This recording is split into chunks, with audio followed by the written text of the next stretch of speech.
Let me just see. I'm going to turn the light out.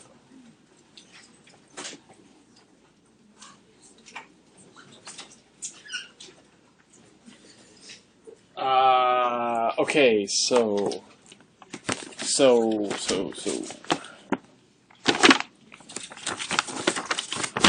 Everybody ready to get back? I guess you had your paper due. See, I told you 2 weeks ago, I said, plan ahead. The Super Bowl is right before the paper, right? Everyone plan ahead so they wouldn't have to spend Sunday afternoon writing their paper for this class. And if you wanted to watch the game, you could do it. Not everyone wanted to. But I ate 3 12th-man cupcakes, so I had a good time. Yeah, so we are turning to our new novel. You turn in your paper for today. Everyone, any comments about it, questions? I tried to answer emails as quickly as I could if they came to me, but always just thinking about the final paper. If you want feedback or you have questions, early bird gets the worm. I can reply as quickly as I can, but if there's more time pressure and I don't see your email right away, then that's a problem. So I do try to reply as quickly as I can, and I hope I got to everyone in a expeditious way. So I'm sorry if I didn't, but I think I did. Charlie? I submitted my paper to like the Dropbox thing and then viewed it to make sure it was actually my paper, and it got rid of all my formatting and stuff. Okay. Are you gonna see? I don't really care about that. Okay. What should I say? I usually look at them in the Word form, so yeah, we don't need to get into details, but that's not your problem. Let's put it that way. I can make an assessment based on the files that are there, and yeah, in a way, like that questions like that kind of thing, the technical questions.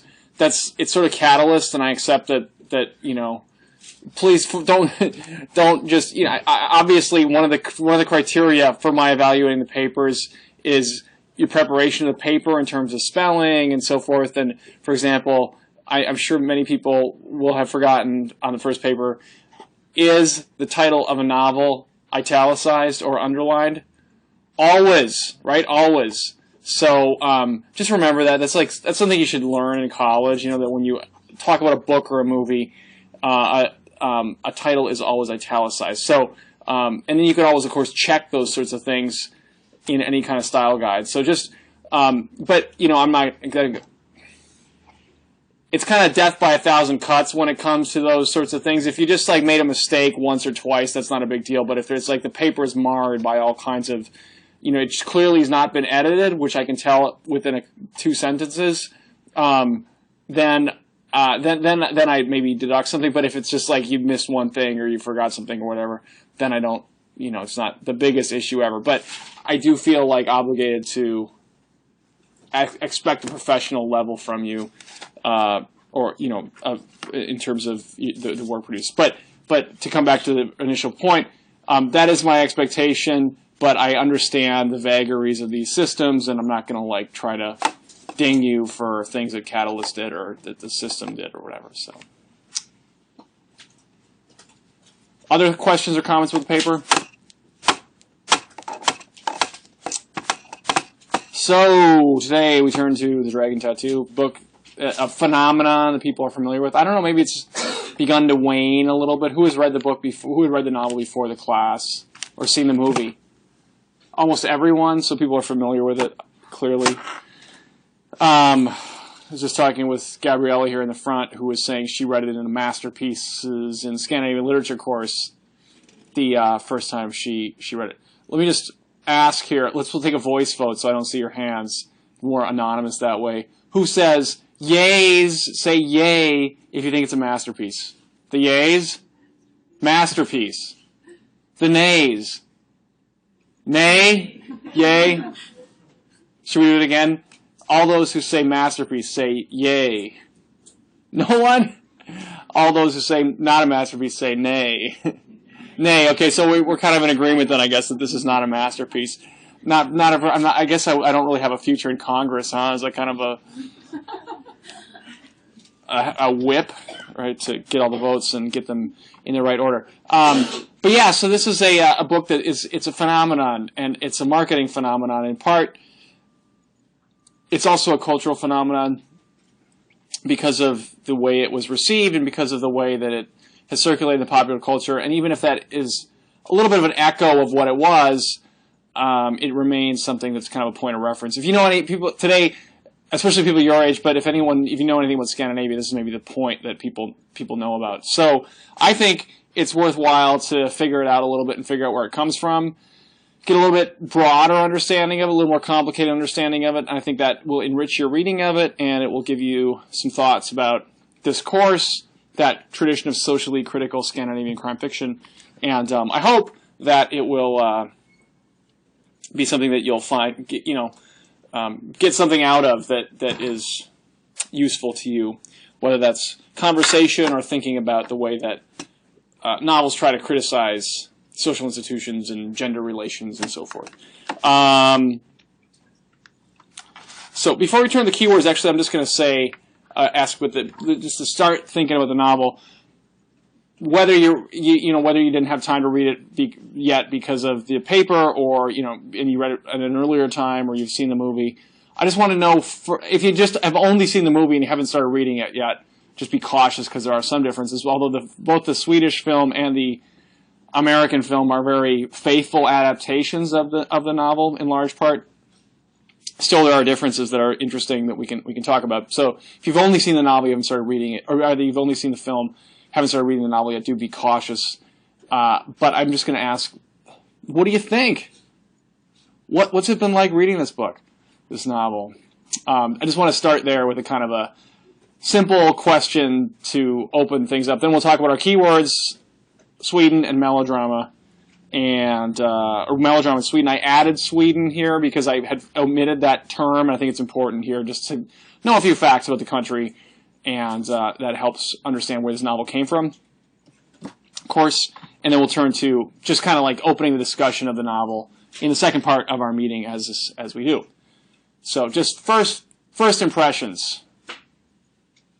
Yeah, Emily. I think it's a much harder read than the other two novels. Much harder read? Why? What do you mean? It's just complex and there are a lot of characters. Okay, a lot of characters, complex. Agnes? I think also the topic itself. The other two books are more dealt with human relationships. Okay. Something you're more familiar with. What does this deal with? Money, tax. Okay, so money, computers, research. It's funny, Elizabeth Solander in the Swedish text, they call her a researcher using the English term. It's called, that's what she's called here too, but there's this idea of what does a researcher do? It's actually, I hadn't really thought of it. I guess, I'm trying to remember when did the Snowden stuff come out? That was this summer, I guess. Was it the end of the summer maybe? Because when did Snowden's his revelations? When was that a news story? Does anyone remember exactly when it was in the calendar? In the last 6 months, maybe last 8 months. Because we read, when I teach this course, we always read this novel. I don't know. Not all. I have mixed feelings about it, but it's kind of one that I feel like I want to include. And so I read it this summer with the class. Taught this class in the summer. And I don't think Snowden had happened yet, or had it just happened? Maybe was it like May, June? I can't remember when it was. But does anyone have a phone out? Look it up when Edward Snowden made his revelations to Glenn Greenwald, the blogger, journalist. It was in the summer, I think. Anyway, it was not on my mind, at least when we read this. But, of course, this is what this is all about, right? Security, secrets, dirt, surveillance, monitoring, hacking into accounts, right? That's what, Snowden alleges the NSA is doing to your computer right now, right? Finding out what's in there in order to, right, incriminate you. I mean, that's our paranoid fantasy. It's like fed this collective paranoia, right? And that's the world we live in now. Are you used to that, right? Where you go, I don't know if people have this set up on their phones and computers and so forth, but when you open up Google, it gives you your last 3 searches. And so that even no matter I mean I don't search for things that I feel that bad about usually, but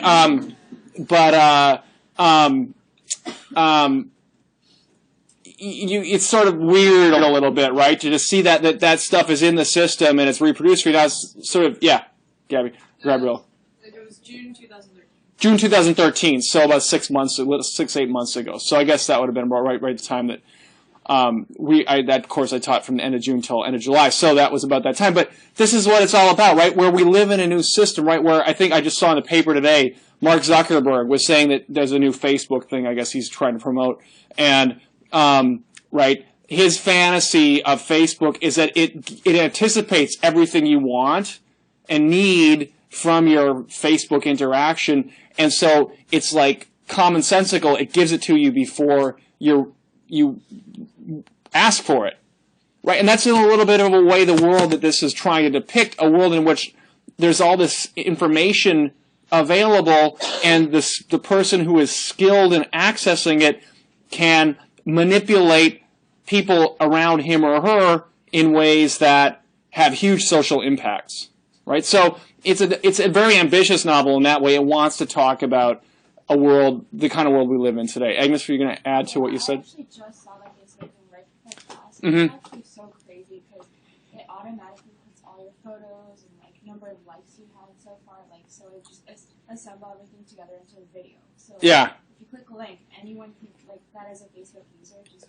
like automatically generating the video. Yeah, it's that's what they want to do. It's interesting. Let me just ask. This is just my mere curiosity. Like in this group, in our class here, for whom is Facebook important? Raise your hand if Facebook is really important. A lot of people, maybe, I don't know, 10, 15 people. Who feels like Facebook is yesterday's news and you want to move on to other things? A lot of people too.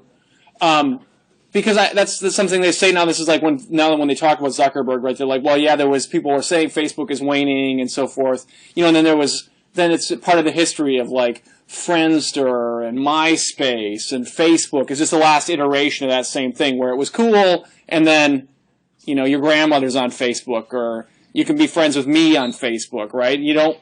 I don't really have a lot of student friends. I don't like mix those things. You don't want to know about my kids. But right, it's this thing where like it's for cultural reasons and for the kinds of things it does, it loses its sort of appeal, right? And then people are using other things, Snapchat or whatever people do, or Instagram or whatever. So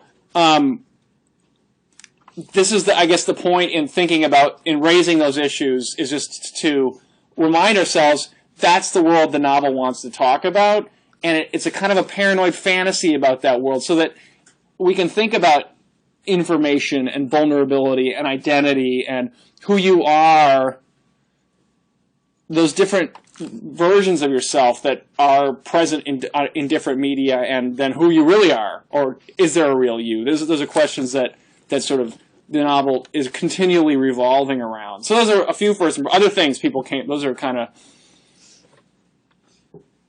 me riffing on some of the themes, but I don't want to. That's me. In other words, me putting words in people's mouths. What are other things that just whatever came to mind, or your impression, or even just sort of even if you haven't read the novel yet, expectations or associations you have with this girl with the dragon tattoo phenomenon. Jake. Based on what I saw from the movie, not the American version. The Swedish one. Right. The movie itself was very dark. It was very kind of, dark and mysterious kind of. I didn't get the sense of that through the first 100 pages that I read of The Girl with the Dragon. I'm not getting that, like, super dark feeling. I think that might evolve into something like that based on from what I know about the movie. Yeah. But I didn't get that feeling right away. Yeah, yeah. It's very interesting. The films it's another chapter completely, but it is very dark, and one of the reasons it's dark is because the lighting is very dark. It's a low-key lighting, which basically means that usually in a well-lighted film or a bright film tends to use what people call three-point lighting. So there's a light behind that gives you a little profile, so it lights up the figure, a light from the side, and then a fill light coming from the other side. If you see people shoot commercials, for example, things like that, so that the whole figure is lighted. But in low-key lighting, they take away the fill light, so you get longer shadows across the face. and then oftentimes you see shadows in the set and so forth. And that's low-key lighting is what we see in The Girl with the Dragon Tattoo. And right, that's the style that comes from most prominently film noir and horror. Right, that's where we associate. That's the place we find low-key lighting usually. And so they've consciously made a choice to use that kind of lighting. The other thing is, it's interesting about those the Swedish film and the low-key lighting is that there's pretty cheap production values. In part, the lighting shows it. And one of the reasons it's cheap is because this thing was big in Sweden and big in Europe, and no one knew what would happen when it was translated in English, and it was a huge hit. To put it in context, on the New York Times bestseller list, about 4% of the fiction on the New York Times bestseller list is fiction in translation. So basically, Americans don't read fiction in translation, so translate from other languages into English. Unusual. And yet, here's this phenomenon that is, all three novels got to the top of the bestseller list, et cetera, et cetera. And no one expected that, none of the people involved. And so when it had this huge hit, they hurried, actually, that was a television series, a television adaptation, that they hurried to make into a big screen version. And so in some ways it shows some of the television production values, and television is usually made on a lot smaller budget, and so you don't have the kind of density of information in each image that you have in a film where they put a lot of money into building out the set and building out the kinds of things in the set and the actors and the costumes and so forth to really create a rich image. So if you look at the Fincher film, that's the American adaptation with Daniel Craig and Rooney Mara, you'll notice it's a lot richer to look at. There's a lot more going on in each image, a lot more things, the lighting is much more well done and so forth. And, of course, that's just because they had a lot more money to work with and they weren't kind of repurposing a television series. So those are sort of interesting things about the commercial side of it. It hit so big that people wanted to capitalize on it. And you see that as a result. Other thoughts, questions, points to begin with? Now's your chance to just go crazy. Austin. There's a lot of background and groundwork to it. I'm 150 pages in and not a whole lot. It's not boring, but it's a lot of groundwork. The Scandinavian stuff all starts slow, right? There's evidence. Austin put his finger on it. A lot of setup. A lot of setup. It seems like. We hope it pays off, right? And part of this is that that Swedish crime fiction goes, I've argued to you, goes back to really Sjöwall and Wahlöö. There were many writers before that writing kind of the classical detective stories and so forth, but never any kind of international attention. Sjöwall and Wahlöö were the first one, 65, 75. They wrote 10 novels, so every Swedish crime writer wants to write 10 novels in a series that's like their thing. And so Larson was supposed to write, or plan to write, that his partner argues, 10, Eva Gabrielsson, you can read her autobiography, was going to write 10 novels in this series. So like this is the first novel, and there's supposed to be a lot of setup there, not only for this novel, but for the whole series, right? So for example, people maybe notice, I think in this novel you'll notice at some point, there's a mention of Lisbeth Salander's twin, who never comes back. Right, but there's one mention of the twin here, and so maybe that's just like a placeholder for something that's going to was supposed to come back in novel 6 and things like that, but never does. So that's in part a cultural phenomenon, but you could say, just to come back to the point again, is that just crappy writing? Just like going on and on about, and then Mikael Blomkvist opened his Apple G4. Do I look like I care? Right? I mean, no, I don't care about the computer. So there's that aspect. People know the story of Larson. So Stieg Larsson was a journalist by profession, and in his mid-40s when he wrote the manuscripts for these 3 novels that were published, and he had just kind of put them aside, and they were in his like desk drawer or on his computer or whatever, and he actually then he decided, okay, I'm going to try. He thought, I've worked on them, and I think they're very good, and he was sort of optimistic about their potential for commercial success. And so he actually tried to sell them to the #1 publisher of crime fiction in Sweden and Norway, which is called Pirate Publishing, Piratförlag, and they turned him down. And so he took it to another publisher, Norstedts, which is a much more like a mainstream literary publisher, and they said, "We'll do it." And then Larson died of a heart attack, like just as the first one was being edited. Apparently, he was a person of like very bad health habits, heavy smoker, and as you see, Elizabeth Solander's sort of food tastes, like always eating junk food. Apparently, he too was a lover of junk food and didn't take care of himself very well. And as the story goes, he came to his office for this small magazine where he worked, just like the novel, and the lift was broken. So many people lived in Europe or other places where they have lifts. There's a stairwell going up a building, like maybe 6 stories, and then there's a lift in the middle of the stairwell, which is maybe 2 or 3 people can fit in there, and it's like an elevator, but a little bit less. There's like a cage door on the front that swings up open. So the lift was broken, so he walks up the stairs, collapses of a heart attack at the top. And so the story goes that he, then they never completed the editing of the first one, and 2 and 3 didn't get touched. So that's the story of Larson, and you could say the crappy writing in part comes from the editor's hesitance to go into the manuscript and really rework it because the author had died. So, yeah, Gabriel. Am I making up that there were like rumors that the heart attack was like also from like something else? Like people had this conspiracy theory that he was like murdered or something? Yeah, there's a lot of conspiracy theories around Larson because, especially if you read all 3 of them, you'll find that this is a conspiracy theory here in the novel, and it spirals out further over the second and third novel to be... The second one is kind of almost like a financial thriller, and the third one is a political thriller. And so if this is kind of like a little bit of a whodunit here in the first one. And so, yeah, there's this kind of whole thing that, Larson was actually onto something big. This is a roman à clef, right? There's really these kinds of things happened, and, the evil forces had to eliminate him because he might tell, too much. So that's just conspiracy theory, but you can certainly find people saying those kinds of things. Any other things people? Yeah, Sarah. I agree that it's been moving kind of like slow, and I keep getting tripped up when there's a lot of description on location, the amount of names in different villages or streets or everything you can't honestly say. Just I think it's Yeah. It's exhausting. Right, so there's like all this detail, descriptive detail that are part there.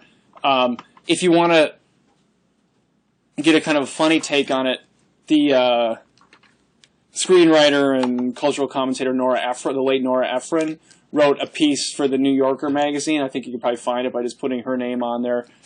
And it's like a parody of the style, where there's all these long street names, and they're always going into some coffee place for coffee or whatever. Like, all these things that they do in the novels. She says that's a very funny version of it.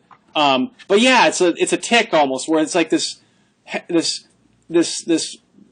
urge to describe and a scene set with all these details that are familiar to the reader, who lives in Stockholm, and most Swedes would know more or less where these parts of the city are in Stockholm and so forth. But it's really obsessive with the detail. You can ask yourself, what's the point of that kind of thing? We can talk more about that style as we go. Any final thoughts or questions before we'll turn to the keywords, then we'll come back to the novel. All right, let's turn to the keywords. So there was 2 of them here, melodrama and melodrama Sweden. I want to start with melodrama, then we'll use the rest of the time for Sweden. What's melodrama? Gabrielle? Isn't it kind of like when something's made into a way bigger deal than, like little things are made into a way bigger deal than they actually So exaggeration. That's one thing you could say about melodrama, right? That's kind of like in a way,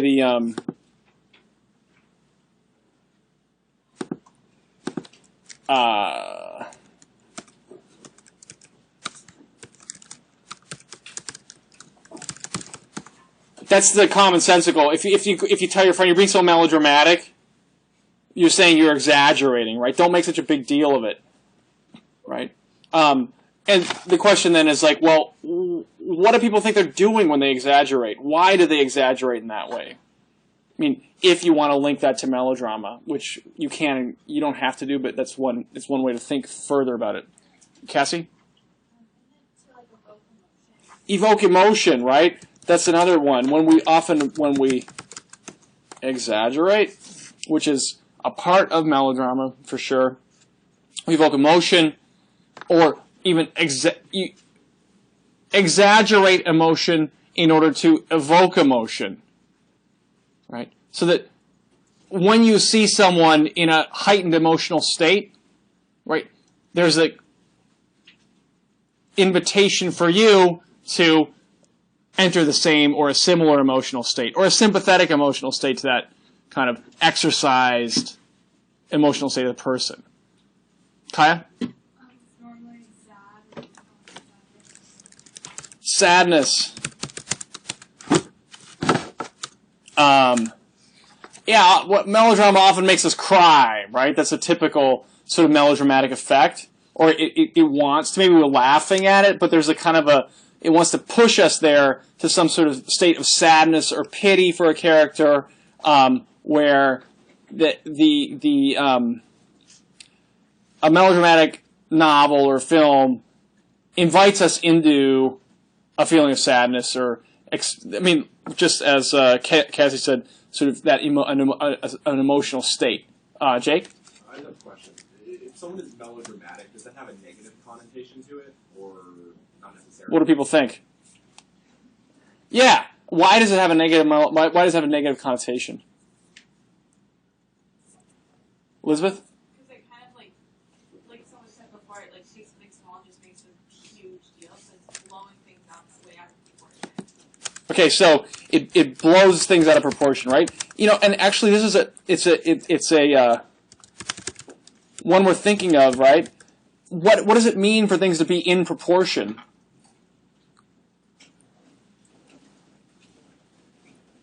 We're kind of these questions actually really help us. They get right to some of the main issues in melodrama. And the reason we have this keyword is because this is a novel that uses the melodramatic mode, you could say, of storytelling. What's your name again? Bailey. Bailey, right? Yeah. What about the connotation of it? Like, when you say to someone, "Oh, you're being melodramatic," it kind of trivializes them. And like my makes it say to me as a child, so Yeah. that it trivializes what I'm doing. Trivializes, right? It sounds like the way you're talking about it infantilizes, right? Where it's sort of treating someone like a child almost, to say that your emotions aren't legitimate somehow, and that you need to rethink. You need to rethink what you're doing. And that's the point, maybe, in a way. Rethink, right? Where we have this kind of like distinction between thinking and feeling. And you get melodramatic, right, because you're feeling too much and not thinking enough. So it's a mode of the emotions, where there's something about feeling as a kind of knowing, right? Caitlin? There tends to be an undercurrent that you are being selfish, sort of. If you're accused of being melodramatic or blowing things out of proportion, it's usually because you're expecting too much attention from yourself or for a particular situation. Right. So in that same way, there's that same demand of recognition that pay attention to me here. My feelings are important. These feelings are important. Right. And so when we think of films and novels that work with melodrama, they're often open to that charge that, hey, they're trying to make a demand to you by getting you to feel. But do they really legitimate that? And anyone can think of sort of the silly melodrama, right? The teen movie or something like that, where you don't care about the characters, but they're making these demands on your emotions or attention that seem totally out of proportion to what, like, you think, I guess, some sort of teen pregnancy thing or whatever, where it's just like, but the reality of the drama doesn't as difficult as a circumstance like that could be in real life, that the melodrama, the way it puts emphasis on emotions, doesn't really work to talk about the issues. So that there's a kind of disconnect in a way. Those are things about melodrama. But I want to these are a great place to start. I want to make a point about where melodrama comes from that I think will help us understand a little bit about the way these things work. And I think if you just, this is one word to me at least that is a good takeaway from the course, to be able to recognize melodrama and see where it comes from and how it works. It's interesting, melodrama is a very old form. It actually came from, it developed in France in the 19th century after the French Revolution. And one of the ways that melodrama developed was that during the so-called Ancien Regime, this is all in the keyword, during the Ancien Regime, so the old God and King, right, system in France, only certain theaters had license to use words. And this is one of the reasons there's like French mimes, right? It was because there was this tradition of acting without speaking. And melodrama comes from that you could show emotion and sort of call for attention with these non-speaking modes. And that developed after the French Revolution, the situation changed, people could speak, but they continued to rely on that theatrical tradition of almost like miming, where they would show feelings on the stage. The thing was, people point out, there's some really interesting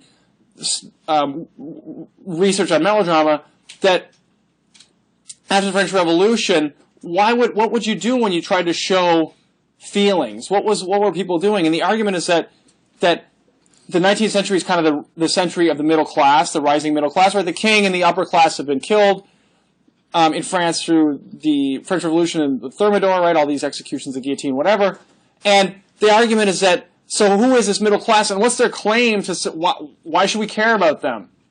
And the point that people make is that there's this idea of the person as suddenly important, right? Not the king or the church or these structures of authority, but rather the individual, right? To us, this is like, what? That's just the world we live in, right? We think about the individual as the very sort of core of our social imagination, right? That's how we organize things. We care about individuals, we treat people as individuals and so forth. But this wasn't taken for granted at the time, and so this melodramatic form was a way of saying the importance of the individual. And where was the individual's importance? In his heart. That was how we knew that a person was good or bad. That is moral, right? Suddenly the heart became this place of moral orientation. And so melodrama in some ways tries to say there's a system out there, a moral system, that's about how you feel, because how you feel those are moral feelings. Right? So in a way, when we are claiming, saying, I'm hurt, I want attention, look at my emotions, we're saying also, my emotions matter because I'm an individual with moral feelings, right? Care about my feelings because they matter in the larger scheme of things. And this is a system that develops in theater and later comes to film, where showing feelings is a way of saying, I'm a moral being, care about me. And so all these ways of showing feelings often revolve around moral feelings, right? So that there's a whole sort of set of ways of showing the moral status of characters based on the way they look and the way they emote, right? So if anyone has ever seen like a vaudeville play, why does the villain have a mustache and a black hat and a certain way of like the villain, how does the villain walk? They're like, like you've seen horror, things like that. Why is the monster so disfigured in horror film? It comes from the melodramatic tradition. The body is a way of communicating moral status, right? That's the culture we live in, right? Think about all the images you're surrounded by that try to tell you about the status of a person based on the way they look, right? Or the way they hold their body, their posture, etc., etc. That is visual culture. And a large reason for that is melodrama. So this is where it comes from, and this is a helpful thing to remember. So for us, one of the things we can look at is looking at, in this novel, just ask yourself as you read it. If you want to read for melodrama, ask yourself, how are bodies being described, and why are they being described that way in all this description that we've already noticed? One of the reasons for all that description is to try to comment on the moral status of these characters. and the underlying moral conflict. So it seems like this information thriller is in a way a very old-fashioned novel about feelings and bodies and why they matter and how they matter in relationship to each other. One thing to think about as well here is that helps a little bit to sort of flesh this out a little bit further, is to ask yourself, drama, we recognize that word, right? Staging of action. That's what Aristotle says drama is. What does melos mean? Anyone recognize that word? Maybe you know it already if you've studied Latin or Greek. Melos. Recognize it from melody, right? Melody, melos plus drama. And the idea here is that melody plus drama, the melody, the music comments on the drama. That's, in an older form of theater, a way in which we know, right, when the villain enters the stage, or who the good person is, or whatever. There's a musical commentary in the theater. And, right, everyone recognizes, think about a horror movie, right? The villain theme, right? Where you hear that music that tells you, uh-oh, something's amiss here, right? All those kinds of things. It's just moral commentary in a way, telling us what to think about these various characters. So this is where we are with melodrama. And my point to you with the key word is that there's a history to it. There's a reason why melodrama works the way it does. And this novel, and a lot of crime fiction, uses melodrama to try to push that moral framework make it visible to us. One thing to just point out, I think Sarah said or people who said it was kind of a negative connotation to it. Talked a little bit about that. One of the reasons there's a negative connotation is that you can say Western culture or history of the West or whatever, there's a lot of emphasis on rationality, right? That the way that you should work is by using, thinking rationally about things, right? The Dr. Spock mode, right? When you make economic decisions, should you go with your heart? When you're going to, 10 years from now or 5 years from now, you're going to buy a house. Should you go with your heart or go with your head, right? You're supposed to work out the numbers and go with your head, right? That's the way to do it. Maybe, I know a lot of people, when we did the introduction, said they studied business or we're studying an area where, right, you learn a rational system. You learn a rational system as a student, that then you go out on the job market, and you say, hey, I've mastered that rational system. I can make money for your company or your institution by employing that rational system, right? That's this kind of the way we think about things. And of course, emotions we're supposed to push to the side. They don't matter as much somehow, or they're illegitimate, or they're not as important, right? In part because of the way that the culture as on the whole emphasizes rationality. So that's just one of the reasons we can think of that melodrama has been a kind of a stigmatized form because of its emphasis on emotion. Okay, let's take up Sweden now. And I'll ask you, start with a few comments. Sweden? Anybody? Been there? Done it? What's it like? Yeah. Very developed. Very developed? What do you mean very developed? Really high GDP. High GDP, super high per capita. It's like one of the richest in the countries in the world measured per capita. All these Scandinavian countries are. What was your name again? Chev. Yeah. It's the most equal country, I guess. Super high levels of equality. Yeah, which is funny because one of the things that notion of development and equality, they're all versions of rationality, where it's as melodramatic as novel as this is, it's a country that prides itself on its ultra-rational social engineering, dare I say. It's the idea is that rationality in public institutions is the utmost measure of their legitimacy. Other notions of Sweden or experiences. Yeah, Jennifer. They're known for Viking. There was a Viking age during Sweden. That's right. So the Viking age affected Sweden as well, or the Vikings were in Sweden. So We don't need to get into the details of the Viking Age, but it was about from the 8th century to about 1000, and there was sort of the Western Scandinavia and Eastern Scandinavia. Sweden is Eastern Scandinavia, and just one little piece of trivia that tells you about Sweden's impact to the Vikings. Anyone know? Well, I'll just tell you. The reason that Russia, the word Russia, comes from Sweden, because the Vikings sailed up the Volga to Novgorod and were among the founders of medieval Russia in the 8th century. And that it's interesting that in Finnish, the word for Sweden is Ruotsi, R-U-O-T-S-I, and that idea of Rus comes from that word and its associations, which were tied to Sweden and these Swedish Vikings. So I'm not saying that Sweden invented Russia so much as just that they were a part of the founding of Russia. That's like a historical fact. So that the Vikings had a big impact on the Baltic and further east. So yeah, the Viking Age, long gone but fondly remembered. Other aspects of Sweden, yeah. Tourism is a heavy part of the economy, right? Tourism is a big one, yeah, absolutely. Actually, it's interesting. Now, tourism has become increasingly important. As in many parts of the world, leisure has become commodified to a much greater degree than it was even 40, 50 years ago. Anyone know what the main backbone or the main structure of the Swedish economy has been during the 20th century and into the 21st century? Now, IT is a big thing too, but what was it before?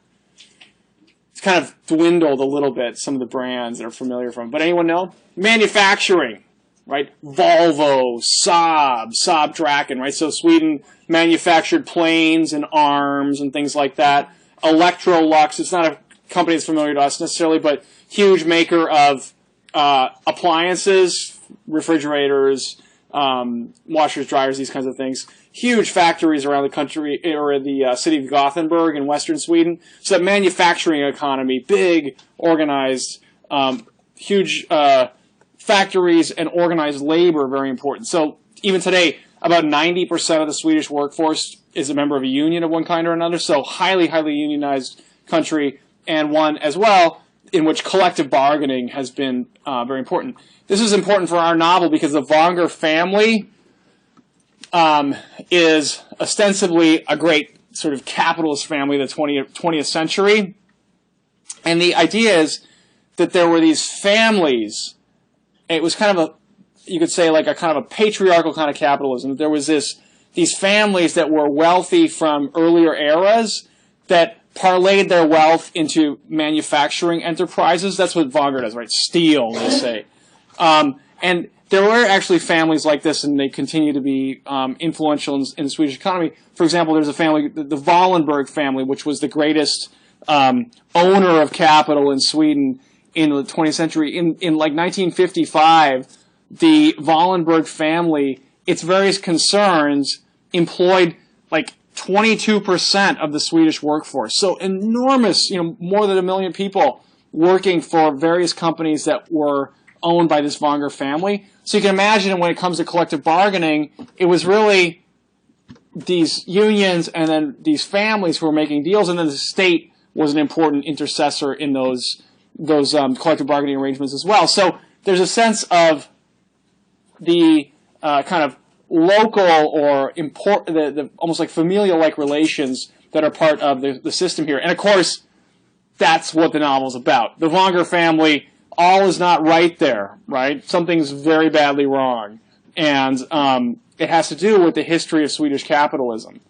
So that's the manufacturing economy and the structure of the economy is an important part of the novel. Another thing interesting here, maybe people looked at the keyword.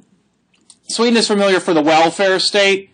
You know what they call the welfare state in Sweden? The people's home. So what kind of idea do you think is, at first glance, is in some name like the people's home for like the state or the welfare state? Casey?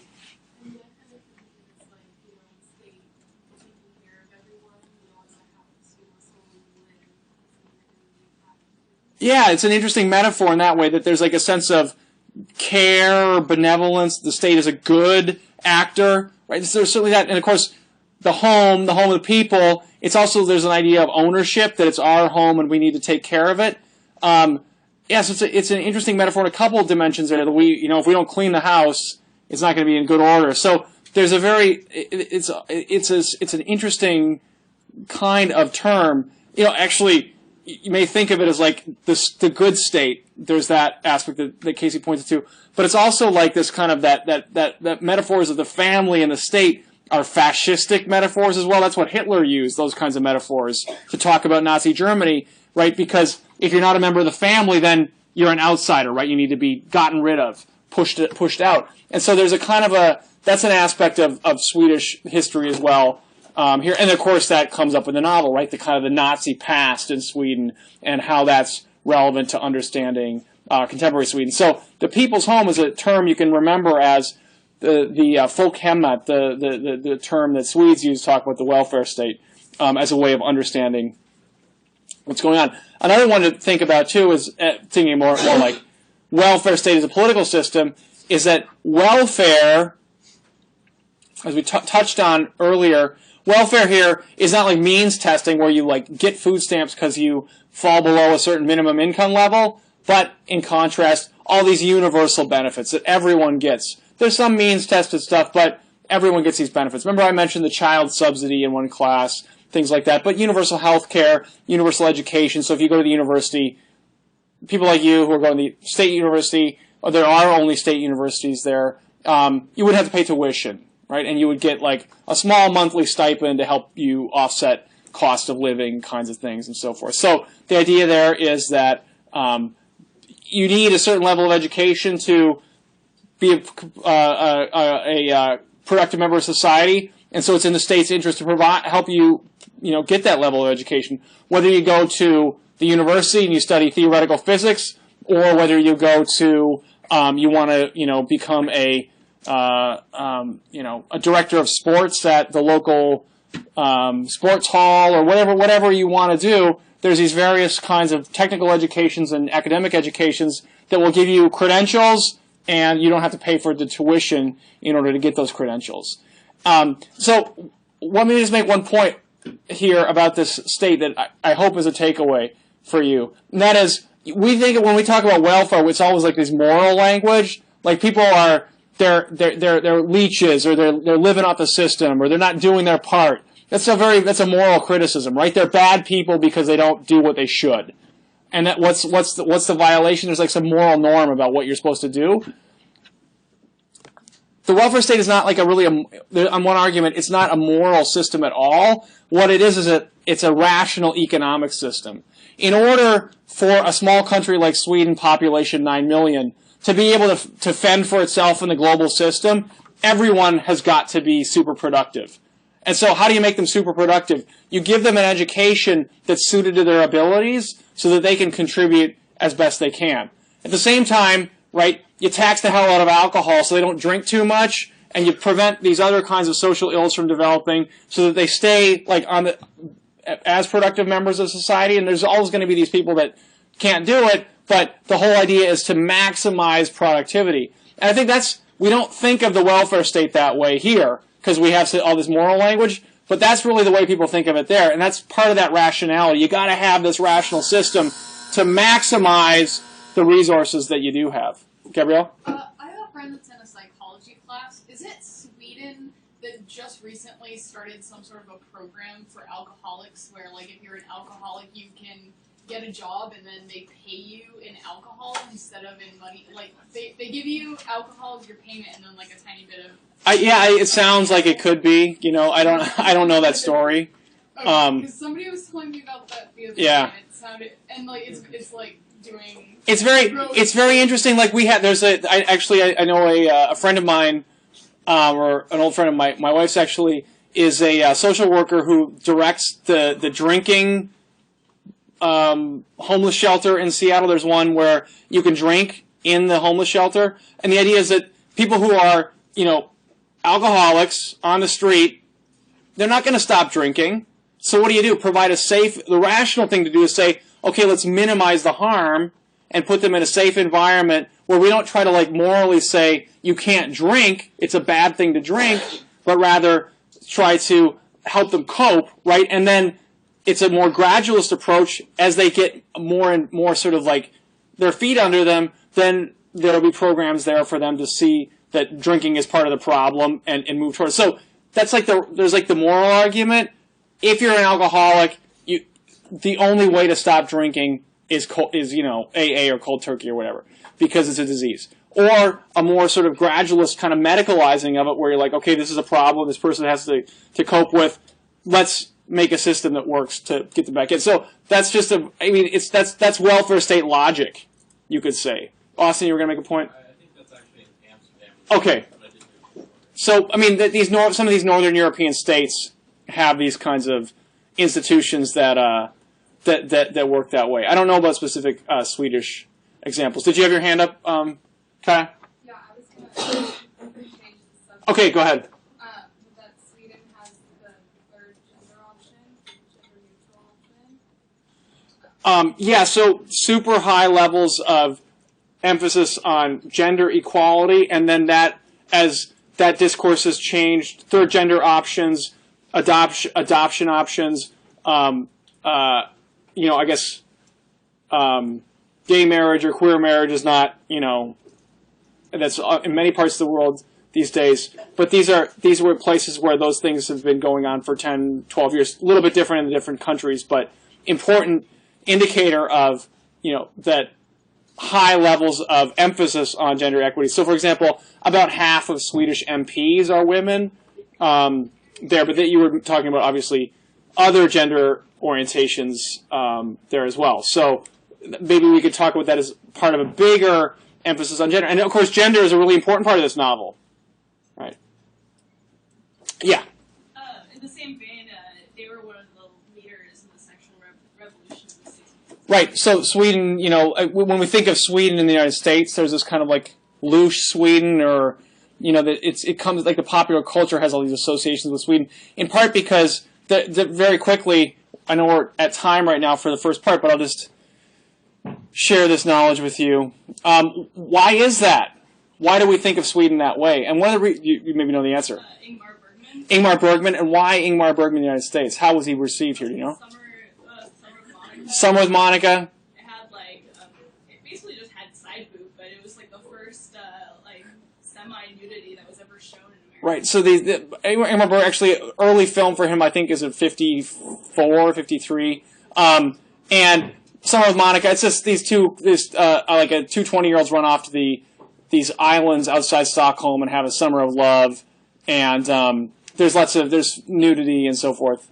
And what's interesting about it is that it's like an art film, and a very bleak art film at that, in its full release, cut down from 95 minutes to 30 minutes and played in blue theaters in the United States as an exploitation film, and they did that to a lot of films in Sweden. For example, there's a film called I Am Curious Yellow. It's like the most boring-ass documentary you've ever seen, and yet recut they just cut it down to the sex scenes, right? And then released it as a porn film in the United States, and so it's like loose Sweden, right? Because these art directors wanted to push the limits, and so they included nudity and sexual scenes and so forth. It's like a political tract, right? And then it gets recut and released here into blue theaters. So that was things have changed since then, but this is one of the reasons we have those associations with Sweden. And in part, the relaxation of censorship laws, a rational argument, right? We shouldn't let moral predilections dictate the way we think about film. Rather, people are adults, they can handle these kinds of things. Let's relax the laws. Other comments? So we're kind of creating this sort of like node or set of associations with Sweden that relate to this, and sex in this novel. It's a novel with a lot of sex, right? So again, we see this kind of like stuff coming up. Which is not to say, let's end here for the first part, but I want to say this. Okay, I'm trying to paint a big picture of what's going on in the background here, but you don't have to say, oh, that's just Swedish, we can't criticize it, or, that's weird, right? How come Mikael Blomkvist keeps getting laid all the time, right? I mean, what's going on with that? We don't have to just say, oh, that's just Sweden. There's more to that, right? And that's a place where you can criticize a novel, perhaps, or might want to, or ask, like, why is that? Why is there that kind of repetition? And the point is to read in a critical spirit, but understanding some of the points of reference. Final comments? Austin, you had your hand up? Kind of on that point, my friend goes to Lund University. Okay. And he said there's just no stigma sleeping around whatsoever. And they make us look like nuns sometimes. The story he tells. So well, I don't know your friend. But, yeah, I mean, I think that probably you could say that there's, certainly different attitudes. I don't know, but I don't know what the attitudes are here, so. At least my day is past, so. Let's stop right there, and we'll start at 25-2.